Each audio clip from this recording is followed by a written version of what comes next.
And that is my take.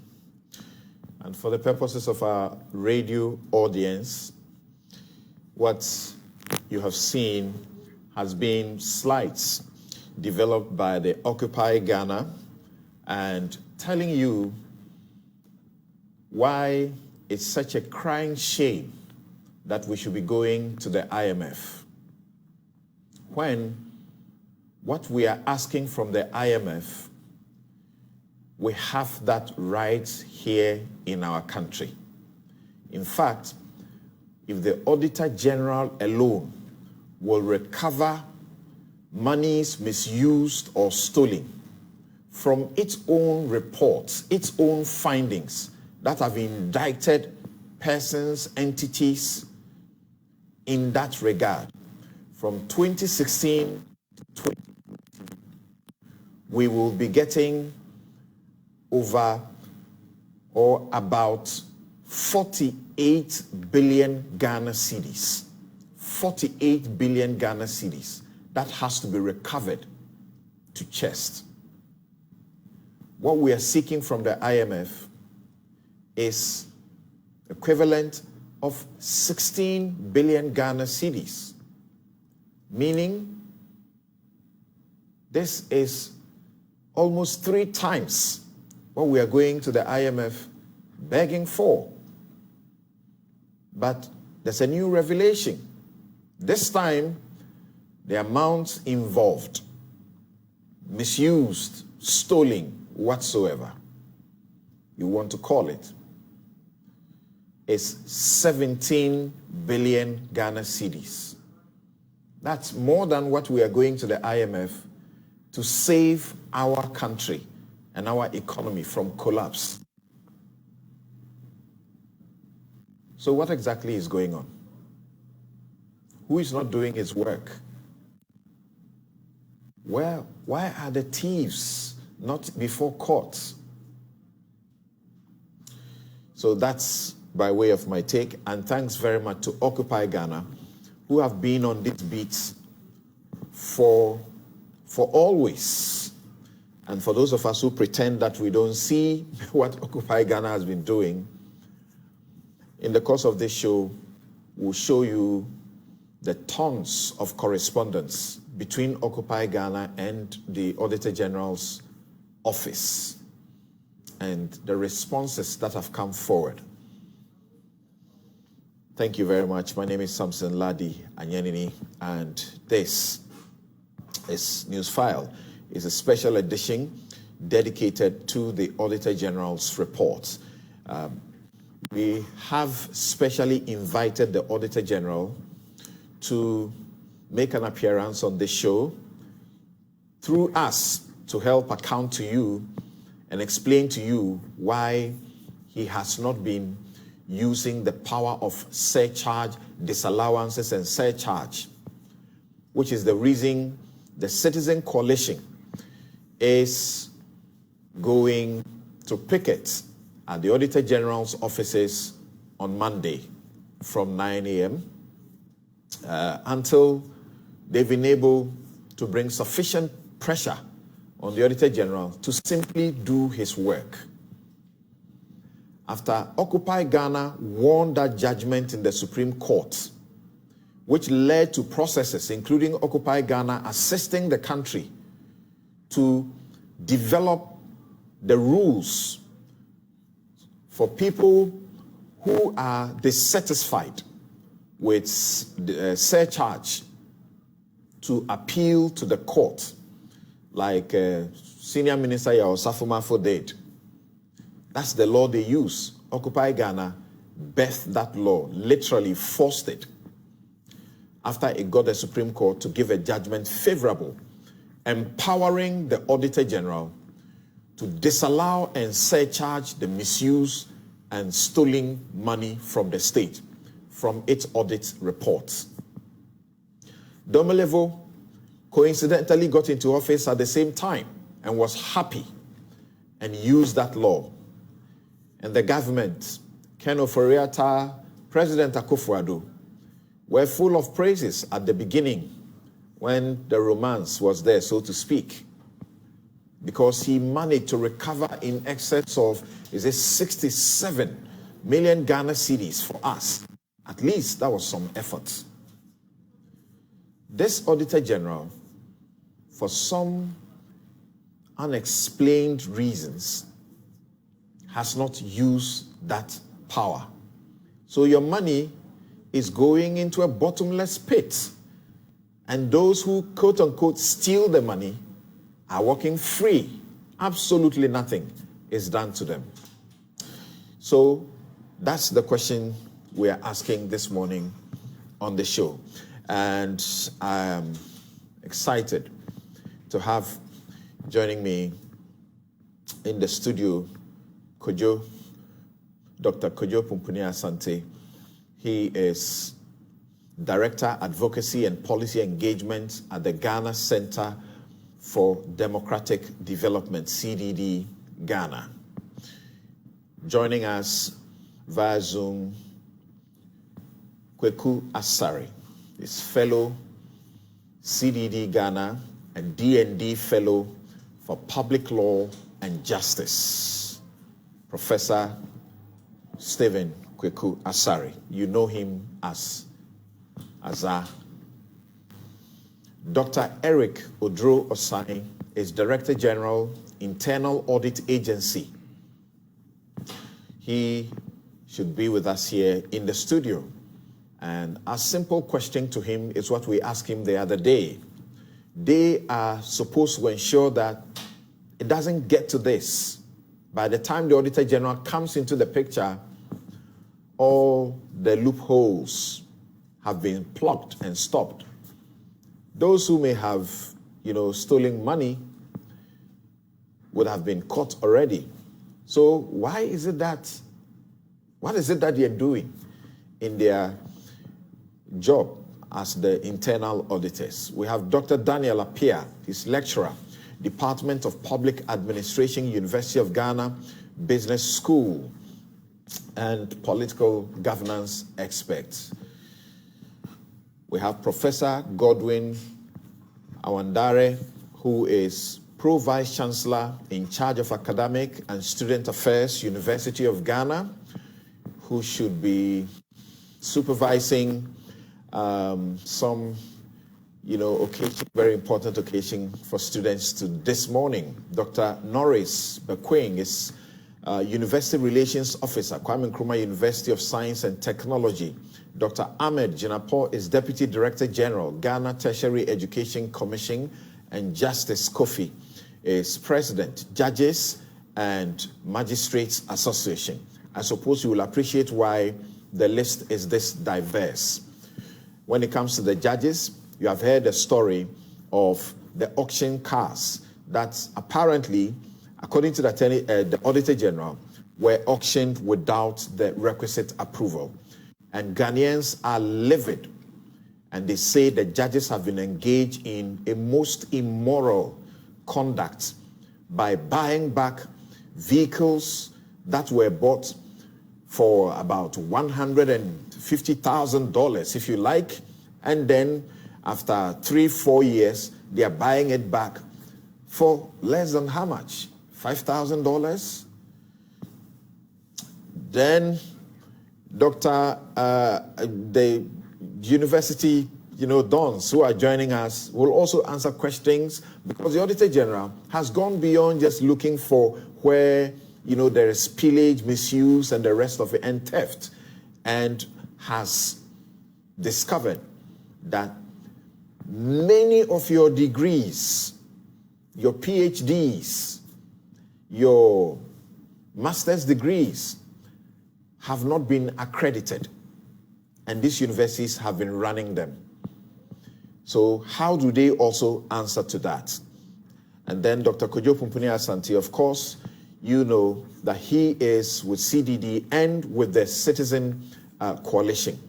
They have been chasing the Auditor General. Occupy Ghana is also in that coalition, and have decided that this Monday, they will picket at the Auditor General's office. Not they, all of you are invited. I will be there. We need to let the Auditor General know that he's our employee, and he must do what we know in the law he's been mandated to do.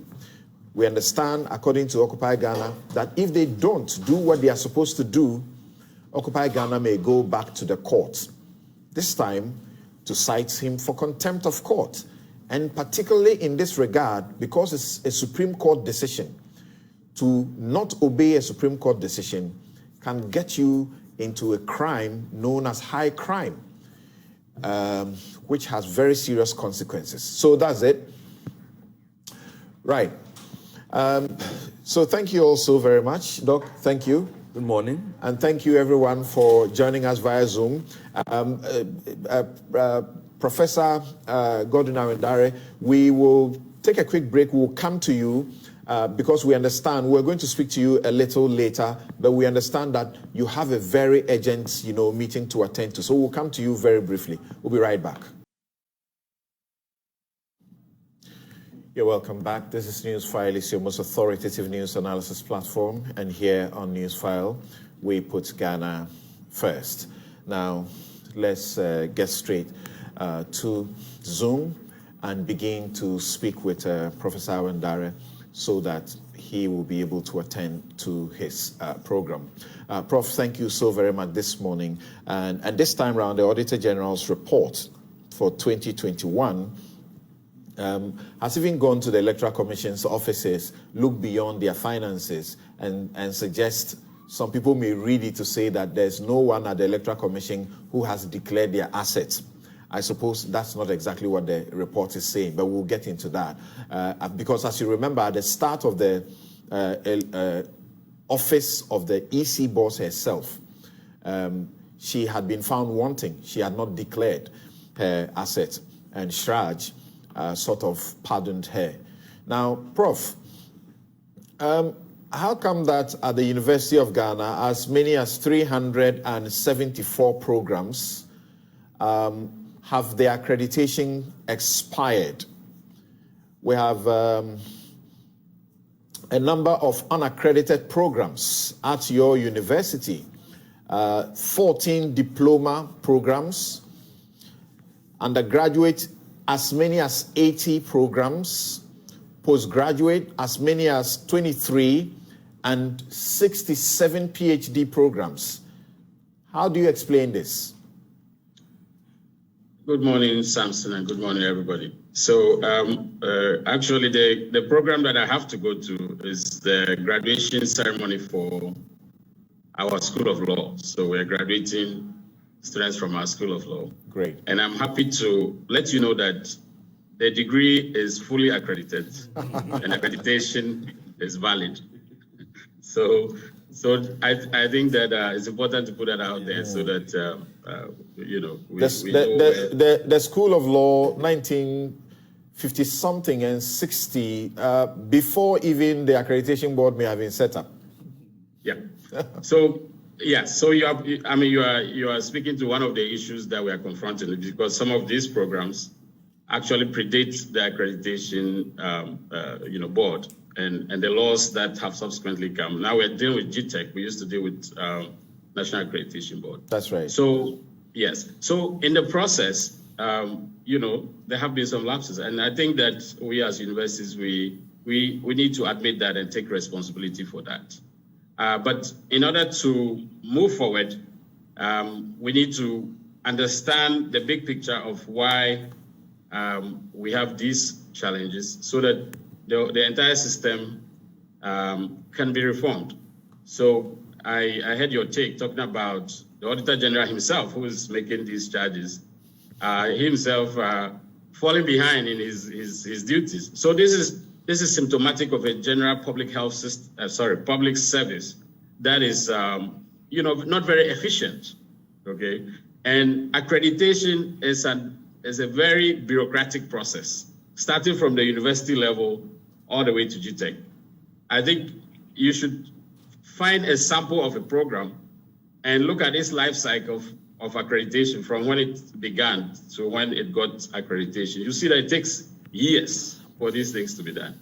And so put that into the context that even when you get the first accreditation for a program is for only 3 years, which means that by the time you get accreditation, basically you have to start the process all over to get re-accreditation or renewal, okay? So in the process, all the inefficiencies in the university system at GTech, or it used to be NAB, now GTech, all these things come to bear on the process. And so the accreditations, what we call re-accreditation, which is basically a renewal of the accreditation.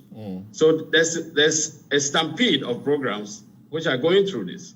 And, you know, the inefficiencies come to bear, and then you have these lapses because the program has not achieved the renewal in time before the previous accreditation has expired. So if you look at many of the programs that have been listed for UG in particular, most of them expired around 2018, 2019. And if you check, many of them are in the process of being renewed. So they've submitted documents to GTech and they are at various stages of renewal. So we accept responsibility and we are putting in place internal structures to try to make this work better and make it more efficient. For example, we've now created an accreditation desk at the office of the registrar who works with my office to sort of fast track the process and ensure that communications are not lost in the process. I mean, there were instances where letters would come from GTech and they are sent to the department, others are sent to the registry, some are sent to the vice chancellor's office.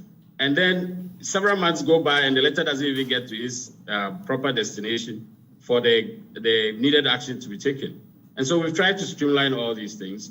And we've been working closely with GTech. Dr. Jinabo is on the line. He would confirm that.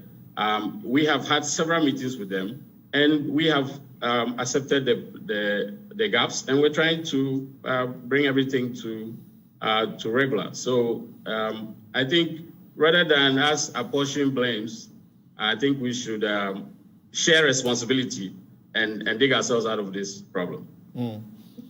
Yes, we hear you accept blame, but how do you explain what has happened? It doesn't look good on you. Well, that is true. It doesn't look good on the whole country. If you go to any university, there will be these situations. You know, it just happens that the University of Ghana, KNUST, we are the big boys, so we get targeted. But if you go to any university, even small universities that have only a few courses to accredit, some of these problems do occur. And it's because of what I said. It's a very bureaucratic process and it takes time. And there are challenges along the way. And we need to work together to remove these challenges and ensure that the system can cope with the huge numbers of programs at the tertiary level that we have now. If you go back just 10 years, there were far fewer programs, far fewer tertiary institutions in Ghana than we have today. And so the system has to cope with that. And we need to put in place more efficient processes, both at the institutional level and at GTech, to ensure that these things are going on much more efficiently. And we also have to look at some of the regulations. For example, the accreditation for 3 years. Can we change that to 5 years so that there's enough turnaround time for re-accreditation to be done before the programs expire? Can we do a lot of this online? Can we move a lot of the paper, pushing of paper? Can we move a lot of this to an online-based system to make it more efficient? Can we simplify the re-accreditation so it's not as tedious as the initial accreditation? There are things that we are discussing with GTech, ideas that we're discussing with GTech about how we can improve the entire process and make it more efficient so that we don't come back to this situation in a few years.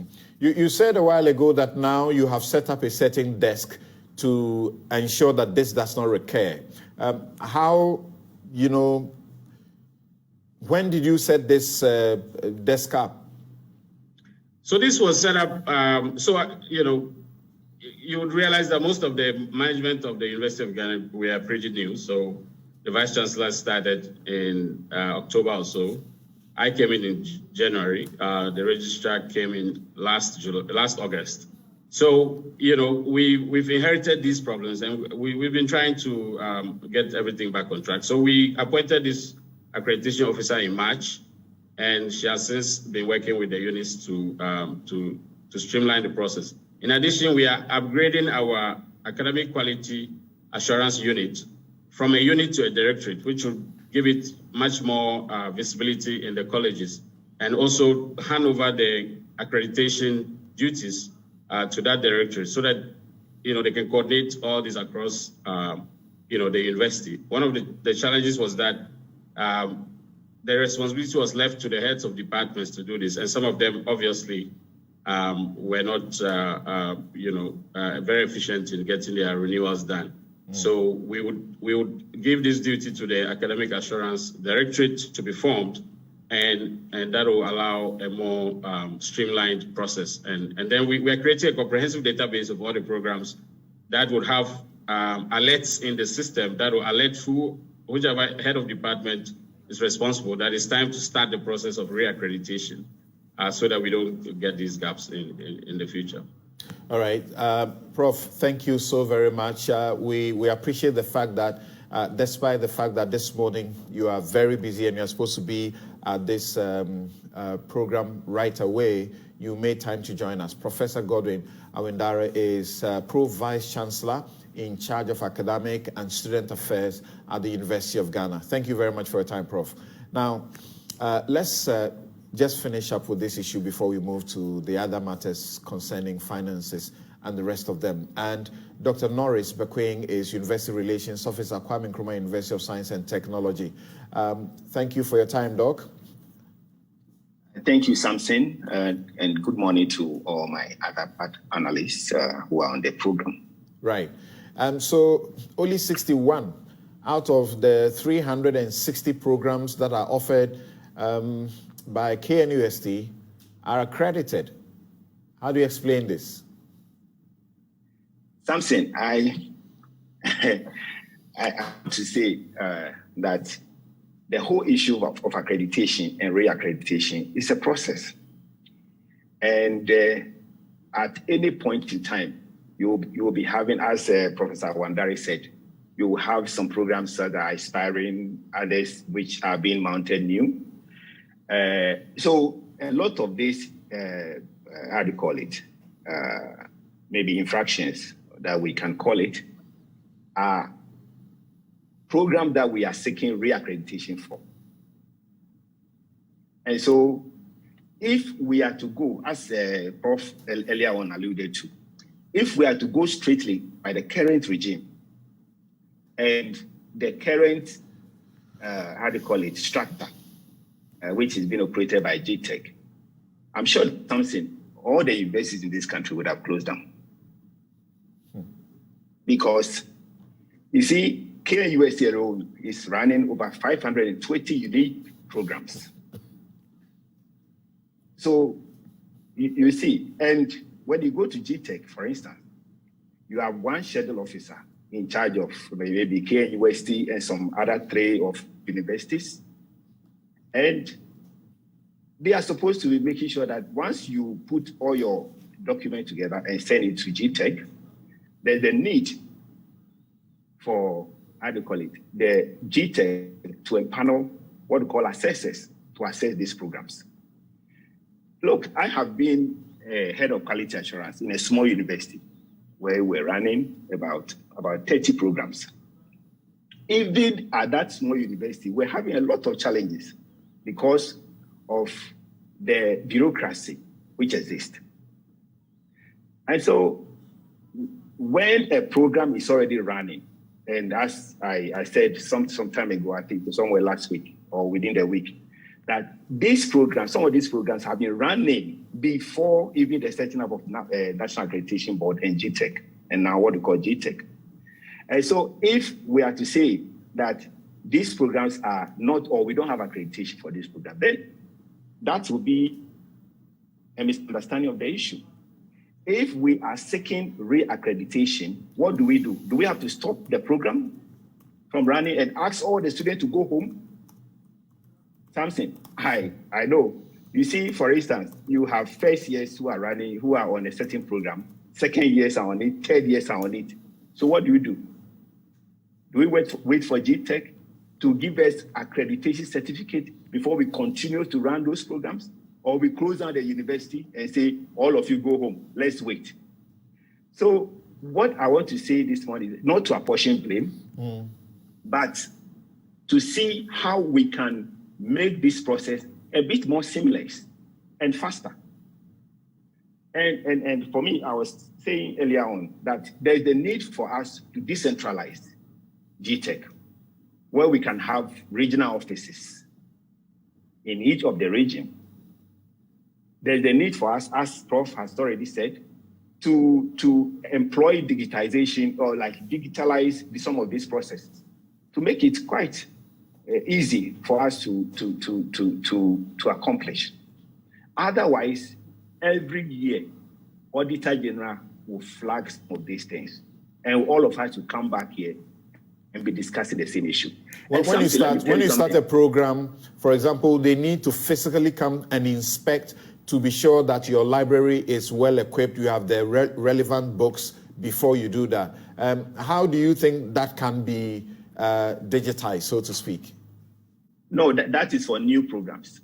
When you are mounting a new program, that's where they have to come and then inspect and do all these things. But at least after inspecting the program, all these things, and then you have given approval. If we are seeking for re-accreditation, I think there should be much more easier way of doing this. Again, if we have regional offices, then the personnel are closer, or the office is closer to some of these universities. It is easier for GTech to move from maybe an office in Kumasi to come and inspect offices and other resources which are needed in these universities than to move all the way from Accra. Currently, all of us are having to go with piles of documents. As I speak to you right now, we have over 478 applications, which is with GTech. And when we have to carry all these things in a truck or in a bus. And these are all hard copies. You can imagine. And if you see the volume of even one document for one program, it is cumbersome. And so we need to find more efficient ways of doing some of these things. Otherwise, I can tell you something. Next year, this time, we'll be here discussing the same issue. Interesting. Let me, before I bring in Dr. Ahmed Jinapor, let me bring in Professor Kweku Asare quickly.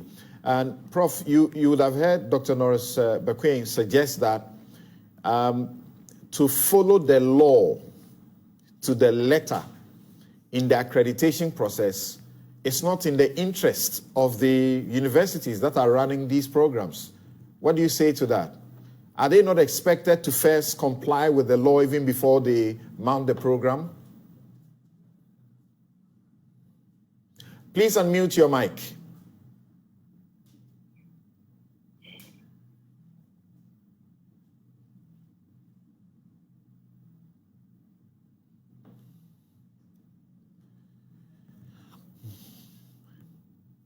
Yes, Prof. No, we can't hear you. Please speak and let's see. Samson. Yes, you're on. Good morning to you, panelists, and your viewers and listeners, wherever they might be. Thank you for having me. It's fascinating listening to my good friend, Dr. Daniel, and my good friend, Professor Wandere. The accreditation process can be analogized to the process of acquiring a passport to travel. If you don't have a passport, you apply for a new one. If it expires, you have to apply for renewal, and so on. Now, it is very difficult to get to Heathrow and to tell the immigration officer that, hey, due to some bureaucratic problems in the Ministry of Foreign Affairs and so on and so forth, my passport is expired, so allow me to enter your country. But they're not going to allow you. They're not going to allow you. So the difficulty we are having right here in Ghana is that the immigration officer, in our hypothetical example, allows the program to continue. In other words, there is no accountability. And if there is no accountability, then it's just like what we are going to be talking about every year, irregularities. Then we come and sit here, we talk about the irregularities. Next year we come back and so on and so forth. So we need to figure out how to go beyond making rules and laws to how to then enforce the rules and laws. In other words, we have to implement a system where if you don't follow a rule or you don't follow a law, there are consequences. If there are no consequences, then we are just playing games. Now, having said that, I'm also sympathetic to what they are saying, that there are some bureaucratic inefficiencies that can be improved. But before they are improved, you have to understand that the inefficiencies are there, and you have to plan your life accordingly. Therefore, you don't wait 1 week for your accreditation to expire before you start applying.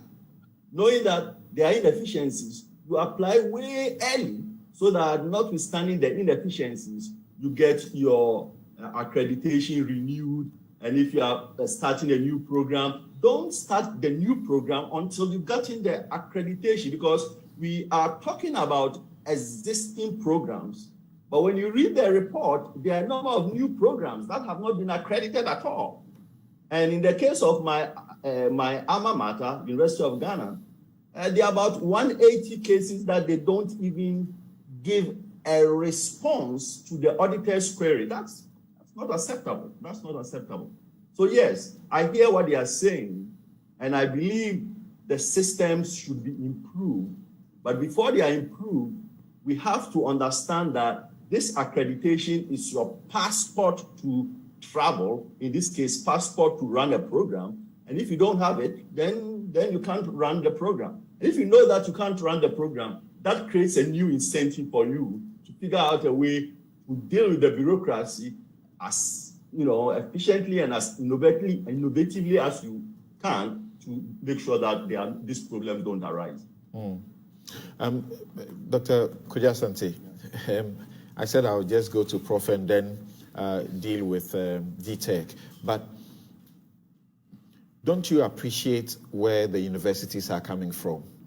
Because there are also bureaucratic problems with the GTech itself. And like Prof said, the comparison he makes, if you have to do it that way, then it means the universities will also have to wait for perhaps years for a program they want to mount, just waiting for accreditation, which may not be ready.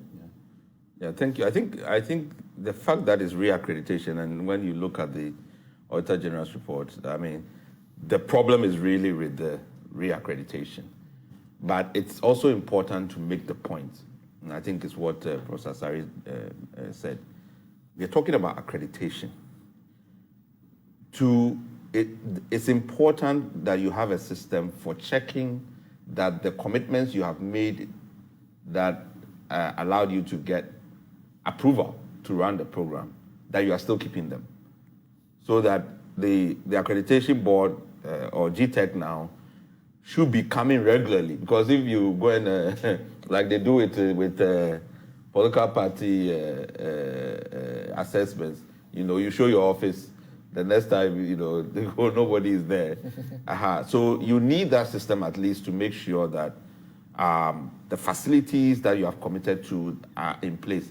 Because at the end, you want the students to have quality education. Right. They are paying good money in a lot of these places now. So that you can't compromise on that system. But I ask myself some very simple questions, even in terms of correspondence. In our public system, do we have legislation addressing issues like electronic correspondence, for instance, that if I send an email, it is as good as I've sent a letter? Yes. Exactly. Yes, so we do. So exactly. How then should we still insist? Our problem is not lack of laws. Exactly. Why should we insist that we have to carry correspondence from Accra to Kumasi or to UDS or wherever it is that we're doing, or so that somebody doesn't. They're carrying truckloads, yes, like he says, and somebody doesn't see it for like a month. And I mean, I experienced that a lot. A lot of time you will get a letter from a public institution a month after the program has already, so if you don't get an email correspondence or the person doesn't send you an alert, you might not even be able to attend the program. So there are some very basic things that have to be addressed. And then even providing a process or a mechanism that says, yes, your application is under review, and therefore we are granting you that you can proceed, but you maybe after a month, if we don't come and do this, then you have to stop the program. GTEC will tell us about that because yes, that facility exists. So there has to be mechanisms that allow knowing the volume and so on. But certainly I agree. We have to move from this paper process. But not doing the accreditation is problematic. All right. Dr. Odosa, do you have a sense that particularly our traditional universities, which apparently pre-existed, these regulatory institutions. When it comes to the GTEC, that's just a 2020 law that brought them into being. But of course, they took over the work that was originally being done by Accreditation Board and the rest of them. Do you feel they have a sense of, some sense of superiority, better quality, and therefore don't even see the need to take orders and instructions from the GTEC because they don't understand why you should be approving a program that I have a better expertise in determining that this program is what I need. Thank you very much, Samson, and good morning to our viewers and listeners. I think they have no option. They have no option because GTEC is a regulator, and GTEC merges the functions, previous functions of the National Accreditation Board and National Council for Tertiary Education. And they have no excuse also because GTEC has given them the mandate to also mentor other institutions in the sector, especially some of the private institutions. So they have no excuse. They are expected to operate a certain level of quality. So in agreeing with Professor Kweku Sari and then my colleague here, Kwejo, I think that we've heard everything that they've said. They have to put their house in order. Being the premier universities as they are, they should lead the way. I also agree that the national accreditation system or the GTEC would have to also streamline their processes. And I think one of the contributors were trying to play down the importance of reaccreditation. It is very important because in the initial accreditation stage, you have certain key targets that you provide based on which the accreditation is given. So you need to come back and then report. Have you done tracer studies? The targets you say you are going to meet, were you able to meet? And all of that. And then are you going to have new challenges? And then what is the way forward? Is the program still relevant? Remember, GTEC is to ensure that programs that are run are not only relevant to the universities, but also relevant to the nation. So they should not put themselves above the law. In the case of the University of Ghana, I can see myself in there because I chair the audit committee, and I can speak with all authority that the current administration and the leadership is doing everything possible to sanitize the system. Yes, we are aware that they have elevated the quality assurance unit into a directorate. We are also aware that they have started processes of centralizing some of these reaccreditation processes previously being handled by the heads of department at the department level. But the point is they should respect state institutions. And the other side of it is that GTEC uses some of the professors from these institutions. So they feel they can do self-assessment, but that is wrong. Allow GTEC to engage you to go and do the assessment. So decentralizing it, review your operations, make sure that at least you make it seemingly less difficult for institutions, especially when you have given them a mentoring responsibility to mentor other institutions. Okay. We understand that that's a mentoring responsibility too is becoming a cash cow. It is. Of the universities. They are making a lot of money out of it. Right. Now, let's get to speak to the GTEC and feel how they also feel about this. Dr. Ahmed Jinapo, thank you very much. He's Deputy Director General, Ghana Tertiary Education Commission. That is the GTEC. Let me begin by sharing with you what Professor Bob Watting says. He says that the use of the word re-accreditation for courses that have been accredited since 1948, that for me is instructive, and has undergone through what is called re-accreditation every 5 years and expired a year ago and are still running but going through what is called peer review, cannot be said to be unaccredited. And he thinks it is a misuse of words. An accredited institution or program cannot be accredited again when the program has not stopped running for some time. So he shows us what happens in US and in Canada, Europe, elsewhere. Their courses undergo periodic peer review with a simple process. Doc. Good morning, Samson. Morning. How are you, sir? I'm good. Thanks for asking. Right. So what is your question again? Put it, summarize it in a single sentence or relative to Professor Bob Watting's. So there's something he finds problematic. The university has been running a program for decades, even before the accreditation institution came in. And he says, for example, that once the institution and the program has been accredited, the use of the re-accreditation is sort of a misnomer. Elsewhere, they do a peer review through a simple process. Don't you agree? That's also accounting for the mounting number of programs that have been flagged as unaccredited. Okay. So first of all, the simple answer is that I don't agree. And I don't agree because when I listened to Professor Awandare, the Pro-Vice Chancellor for UG, and my good brother Daniels, I think there have been instances where the commentary has been that these institutions predate even the accrediting agency, who today is GTEC.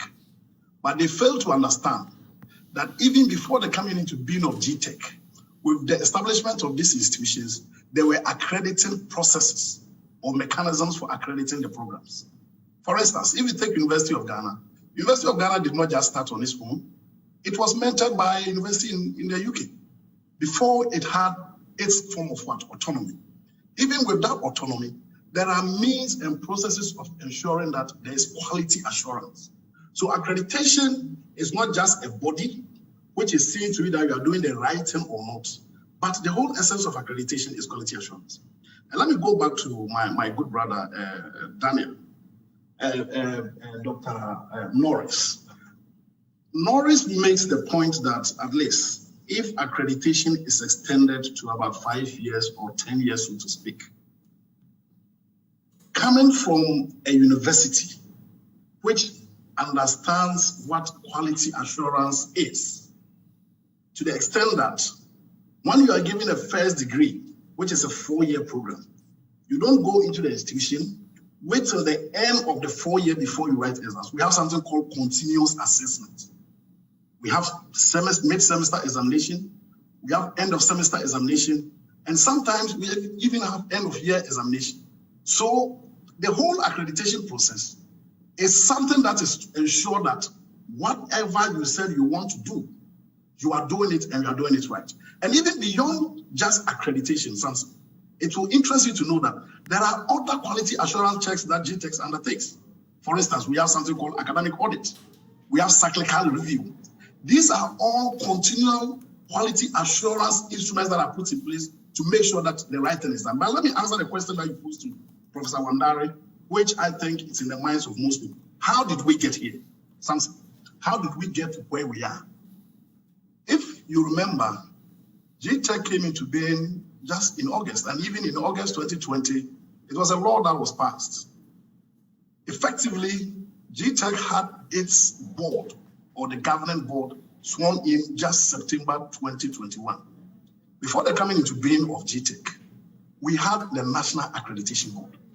The National Accreditation Board had oversight responsibilities when it comes to accreditation and provision of quality assurance in terms of institutional programs and institutions itself. The simple answer is that with the mandate that was given to NEB, vis-a-vis the growth of institutions, especially within the private sector, and the increase in numbers of programs that were being run, NEB, by its enabling law and the powers that were granted it, could not execute successfully the oversight that was expected of them. That is why today we've moved from NEB to GTech. And if you look at GTech in its composition and the powers that are granted it, GTech has that power to ensure that institutions that fail to abide by the accreditation requirements, those institutions can be held liable, and even the heads of those institutions can be put in jail for 20 years. So the point that I'm trying to make is that by the birth of GTech itself goes to reaffirm the problem that we had, and GTech in its place tends to address that problem. So when I hear people say that, look, GTech is not doing its job, I think it is too early for such conclusions to be drawn. And there are so many measures that have been put in place to make sure that this backlog of programs that have not been accredited because of failure of adhering to the system are being addressed. Relative to the digitization, decentralization, Samson, I think it's instructive to note that when it comes to accreditation, accreditation is not something done by the Secretariat. So you have a program that is supposed to undergo accreditation at KNUST. Somebody like Professor Boku Asare can be picked to go and do a due diligence check on what KNUST is doing. If the suggestion is we need to decentralize it such that a program to be accredited at Kumasi Technical University be evaluated by KNUST, it comes with its own problems. If you are not careful, you are going to have the system of scratch my back, I scratch your back. If you are not careful, we are going to have the problem of inbreeding. So I think for us, we've taken a number of steps to address the backlog that we have. The good thing is that the universities are very much in support and cooperating with us in addressing this issue. We've given ourselves timelines in getting the issues resolved. Once all these things are done, then I think that we are going to make sure we enforce the law as it is. You have been blamed for being too slow. Samson, we cannot be too slow when, as I told you, the commission effectively came in place in September 2021. Yes, I'm speaking about the commission as a continuum, taking over from accreditation board from the National Accreditation Board. Exactly. And that is why I indicated that the commissions coming into being is an acknowledgement of the problem that existed. And in fact, the steps that were taken to address these issues even predates the outdooring of the Auditor General's report. And if you realize, the Auditor General's report spans from 2020 to 2021. What I think we should be much interested in is how we can ensure that all these unaccredited programs, and when I say unaccredited, unaccredited is not a manifestation of just getting a certificate, but ensuring that whatever is being provided the student is one that is one that can meet the test of time. So we are working very hard to ensure that these programs get the accreditation that they need. But I think it is also important, and this goes to the communicators for the investors. Accreditation is not a one-stop gap exercise, where, as the gentleman said, you carry the documents and you send them to GTech. GTech just looks at them and tell you are accredited or not. No, it's a process. Accreditation starts first from the institution. It goes to the commission. In fact, the commission, as a secretariat, will evaluate it if the institution has met the minimum standards. I, sitting here, do not have the capacity to determine if Legon is better prepared to run a law program. No, I have to get somebody from an institution that is at the same level, get somebody from UCC or from KNUST. And when I say somebody, I'm talking of a team. Getting this team together for them to look at the program give us a report. After the report, then it then goes to another committee, a committee of experts, which includes, as a matter of fact, most of the vice chancellors that we have in this country, before it gets to the board. So when an institution is granted an accreditation, mindful of the processes that it takes, Samson, the letter is very, very emphatic that you are supposed to start the re-accreditation process 1 year before expiration. So if you take a school like, let me finish on this one. If you take a school like KNUST, where you have your Bachelor of Arts Political Science, expired as far back as 2010, 12 years when it was given accreditation. If you take the same KNUST, where yes, they have an economics program, and which, they completed work that they needed to do, a year ago, and brought for the purposes of accreditation. They have not, as we speak, been written to about it, and yet this has been included in the list of unaccredited, programs. Is that fair? So let's interrogate it this way. Number one, the economics program, when did it expire? That's number one. Is it a new program, or is a program that is supposed to be reaccredited? So we need to know when it expired. That's number one. Number two, when it was sent to GTEC, and if it is true that GTEC has not acknowledged even receipt or taken any steps to ensure that the program is accredited, I think the onus lies on the university to follow up. Accreditation is to be owned by the university. You don't just apply, send it to the institution, fold your arms, start the program on the excuse that I've applied. But when they send it to you, you must also do your job. They shouldn't be policing the process. Samson, as I said, the responsibility lies on GTEC and the institutions to ensure that everything is done and done properly. Okay. But what I'm trying to say is that the institutions should not think that, quote and unquote, because of the inefficiency or ineptitude of the accrediting agency, because of that, I'm breaking the law and I'm going to run a program devoid of what the law says. If you have started the process and the process is incomplete, based on the fault of the accrediting agency, you have no right to start the program. But let me end on this note. It's been in the news that Legon, KNUST have about some 700 programs that are not accredited. In fact, some of them, as I indicated, dates as far back as 2010. There are calls by parents and people who are interested as to what will be the effects relative to the certificates obtained by students who have gone through the process. I must say that the law 1023 gives GTEC the power to determine the effective date of an accreditation. So there should not be any fear, or there should not be any mood of panic. All what we are interested in is that the infrastructure that was used by the institutions to deliver those programs and to award those certificates were fit for purpose, and they can be accredited as such. So I don't think there's any need for anybody to be panicking that I've received a certificate that is deemed unaccredited. We are doing everything as much as possible to make sure that the quality assurance that's appreciated. But for example, where the fault is yours, a program is brought to you for reaccreditation, and for 3 years or more, you haven't done your part. You cannot even activate the law in the manner you spoke about, punishing up to 20 years. So Samson, let me be straightforward and let me answer this and let me put clarity to that. Whether it is the fault of GTEC or not, the institution has no right under the law to run a program. It is inexcusable for you to say, I applied to GTEC, GTEC slept on its job, and as a result of that, I'm going to run the program. The law is very clear. You are either accredited or you don't run. And I think you're a lawyer, you know better than I do.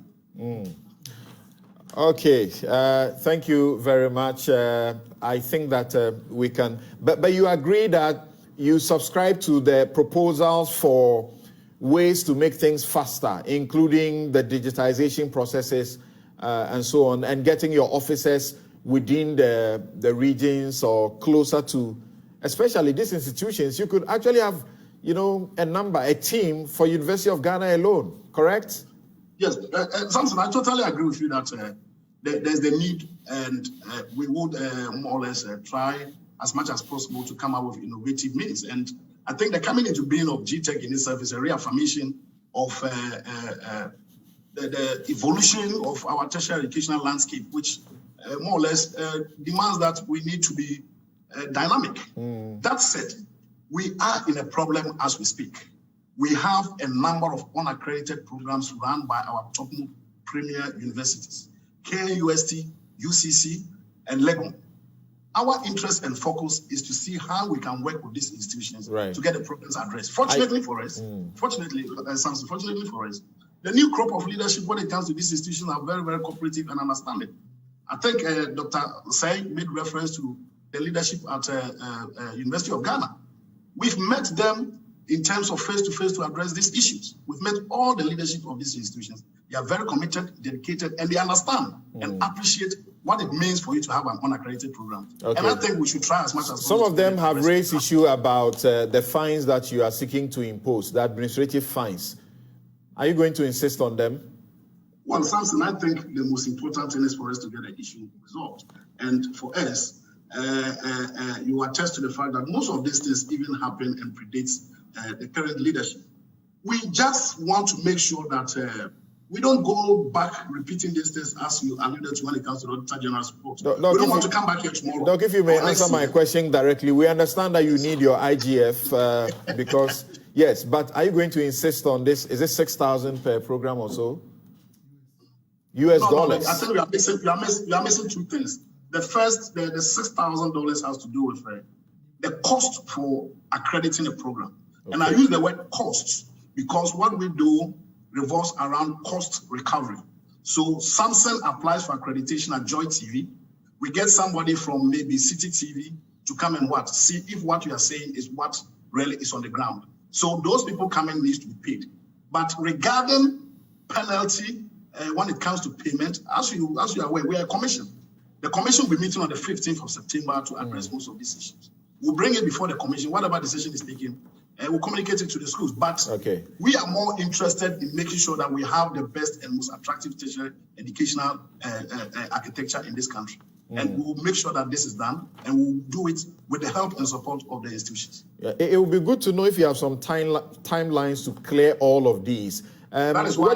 What do you say to someone who informs me that he applied for a program abroad? He was refused admission because, the program that he read at KNUST was not accredited. What should they do?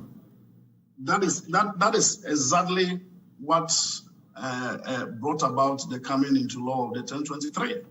As I did indicate, the framers of that law realized that there was a bigger problem that needed to be addressed because the regulatory body, as at that time, NAB, did not have the enforcement powers. I think that needs to be emphasized. NAB did not have the enforcement powers. NAB had the powers to accredit. But if an institution is not accredited, what could it do? It could do nothing.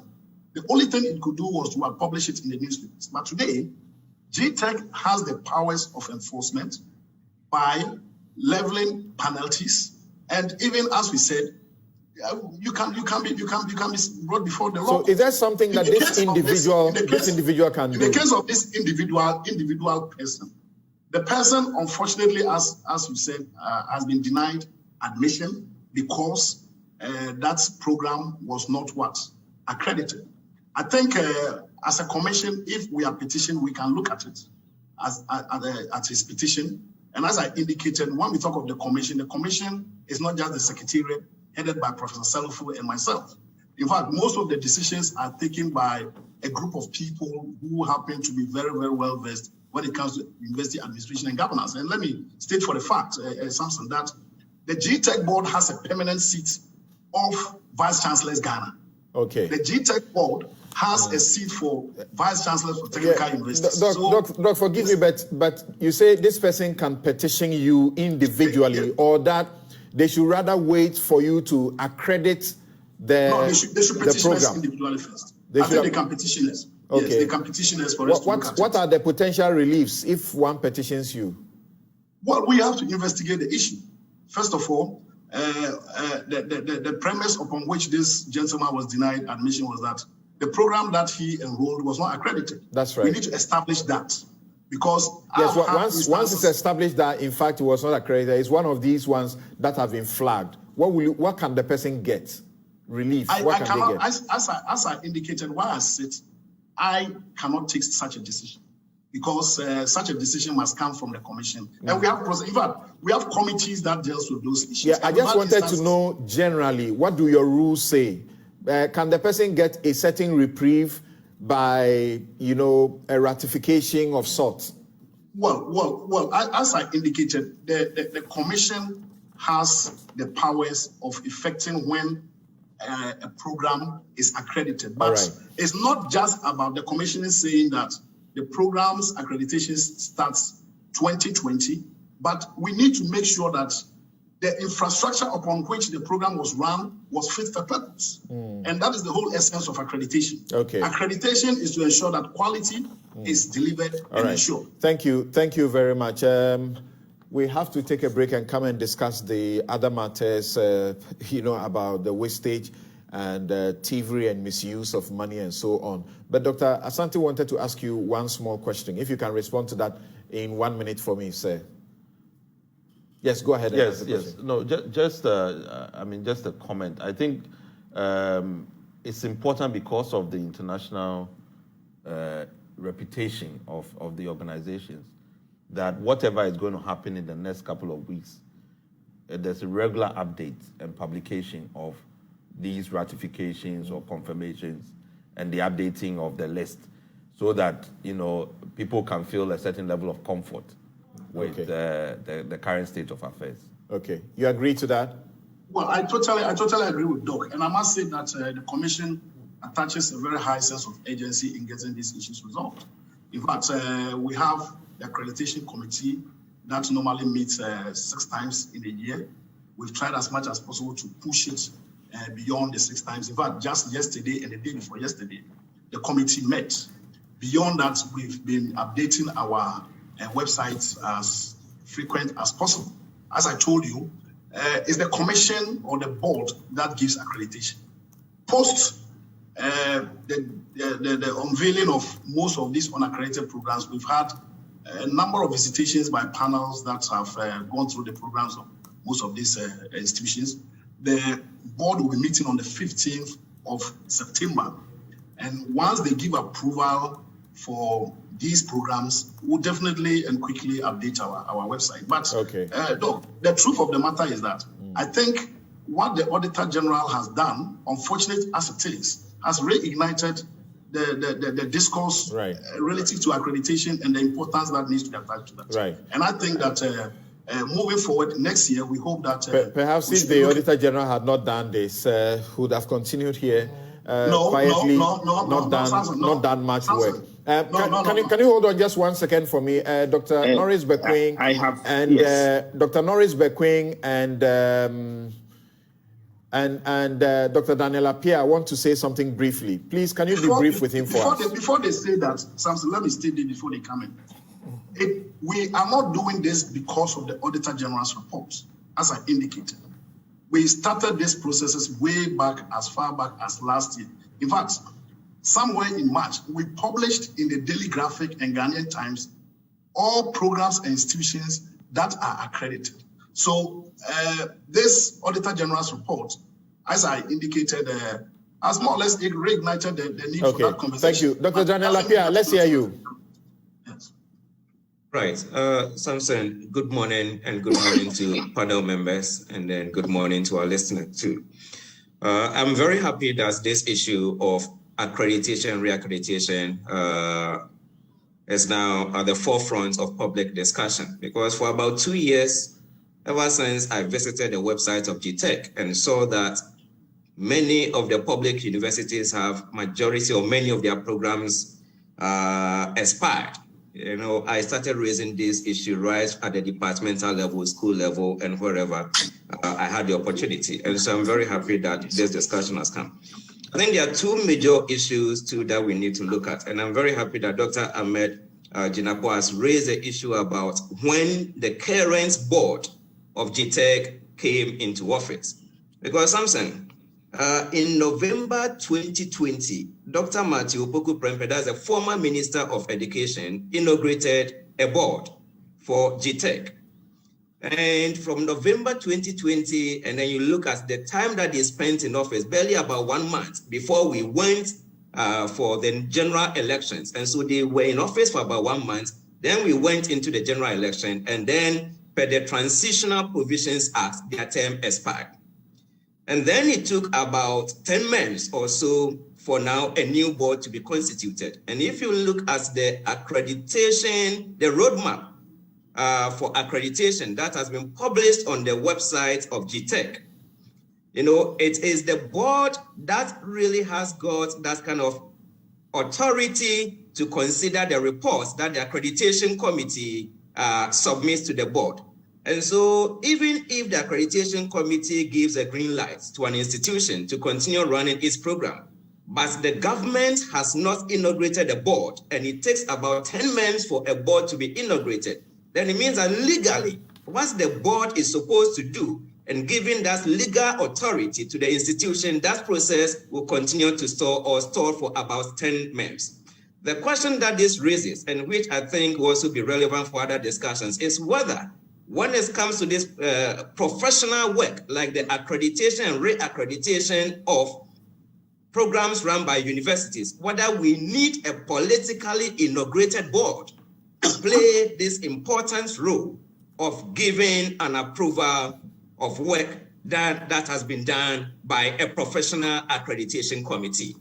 You know, so we need to look at the political angle, because it's the same NPP government, but then once the first tenure of NPP government expired, then that board that had been sworn in for just a month, now their tenure expired, and then a new board, now it took 10 months for it to be expired. So as we move forward, we need to revisit that issue and then ask ourselves whether really we need a politically inaugurated board to play a role, as we find in the GTEC's roadmap to accreditation. It has got about 12 or 13 steps that we need to go through. That is one. Okay. The second thing is I'm very happy that institutions like University of Ghana is now centralizing the process of accreditation. Because Samson, I remember far back 2019 when my HOD constituted a team to work on comments that accreditation has actually submitted to the department so that our one of our programs will be accredited. It took a long time for the committee members also to work. So I'm happy that Professor Awendare said, with the universities, we also have to take part of the blame or the responsibilities. Because as a lecturer, even if I dedicate all my time to improving administrative quality within the university, I dedicate all my time to improving the quality of teaching or teaching very well for 20 good years, the marks that I will be located or I will get from that exercise cannot ensure my promotion to the next level. So I'm very happy that now we have a quality assurance directorate that is going to handle that. And I think that GTEC should also be looking at that angle and making sure that the public universities and tertiary institutions have got a dedicated directorate, a centralized directorate that handles this. Because if you leave this now for departments and then their lecturers to handle it, many will be asking themselves whether even if they dedicate all their time to doing it, whether it is really going to lead to their promotion. And so I think that we've made some progress at the end of the day, but we'll need to look at the political angle of the constitution of the GTEC board as to whether it is relevant. And then secondly, for many of the tertiary institutions, the process of accreditation, we need a centralized unit that handles that and then liaises with GTEC. And I think we'll be able to progress. Thank you. Dr. Norris Bequin, let's hear you. Thank you very much, Samson. I'm sad this morning that, I came on this program not to have a banter with the regulators because we have to be working with them. And Samson, let me say that we take accreditation issues seriously, which is why we have decentralized and even have a centralized unit. So if you go to all the colleges, we have what we call accreditation or quality assurance committees at the various colleges who work and then make sure that they liaise with a centralized quality assurance office to ensure some of these things are done. Now, Dr. Jinapong made an earlier, admission that they had a challenge, or they have challenges, in which one of them was the constitution of the board and other issues. Now, how do you blame universities who have submitted over 478 document applications, and then you have not acted on it? We have written several letters of correspondence, and then you come and say that we are to blame and that we are not respecting GTech. The universities respect GTech. There's nothing, you see, because that is the law. There's nothing we can do about it. We have to comply. We will comply, but we need to understand that we have an international image of university to protect. And so when we act in certain ways, or maybe through our actions or inactions, we have this kind of attack or seeming, lowering of the image of the universities, then we are going to run into problems. You see this student who is trying to get admission, you see the challenge that he's having? Right. Because somebody has published, or we have published that but we agree that we have genuine challenges. Samson, again, let me say, is there a way we can have maybe something like provisional accreditation when documents are submitted, so that we do not run into some of these problems? Okay. Or we are going to be going through the same problem, procedure, which I know that if we are to go by this, I'm telling you, by the end of this year, if we are not careful, we may not, or the board may not be able to accredit all the 478 programs, right, including the other ones from other sister universities. Okay. Thank you very much. Samson, can I respond to these issues? If I can get you in a minute, please. So very quickly, we cannot be successful in this exercise if we, the players, do not understand and appreciate the whole thing that we are doing. In the sense that when we talk of accreditation and where we are today, vis-a-vis the volume of work that have been received from institutions such as KNUST, and with specific reference to Dr. Norris Beque's 468 applications, we are here because the institutions reneged in what? Doing what they were expected to do. So I don't agree wholly to that. Please, listen, please. I was with your minister, I was with the Vice Chancellor of KNUST, as well as the Council Chairman of KNUST. We shouldn't be doing this. Please, listen, please. Samson, can you respectfully tell the gentleman to be decorous in the way we have this? We've had a very meaningful conversation. We were with the Minister of Education, with the Vice Chancellors of KNUST, UG, and UCC, including their council chairpersons. And we've had a roadmap in addressing this issue. We've had a backlog. The backlog coming about as a result of a systemic failure. And as I indicated, the systemic failure is in affirmation of the coming into being of GTech. We've had a problem. We are trying to solve the problem. The problem can be solved through the collective partnership of the university and GTech. So if you tell me that this is how it is supposed to be done, if not, we are not going to get this result, then you are being overly, thank you. What do they call it? Pessimistic. Thank you very much, Dr. Ahmed Jinapong, Deputy Director General, Ghana Tertiary Education Commission, GTech.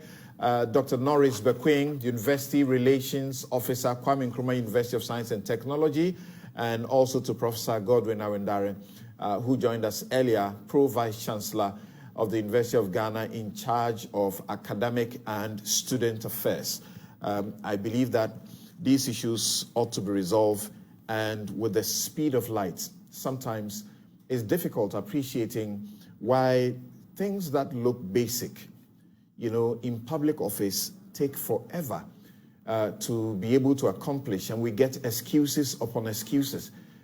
It's difficult to appreciate why a simple accreditation or reaccreditation process can take years and it's not completed. And here we are doing the blame game when students are suffering. Someone is applying to a university out of the country. They've been denied simply because of this. Well, that's also a caution to you. When you're applying for a program, you may want to check if it's been accredited or it has not been accredited. I was privileged to sit on a board to check on affiliation of a university that wanted to run a law program at the University of Ghana School of Law. And I don't believe this. We were served the documents ahead of the meeting, like 2 weeks or so. We go to the meeting, we know what we have done. Within an hour of discussion, that matter is dispensed. We are done. But these matters take weeks, years, and here we are complaining. I don't get it. We'll be right back.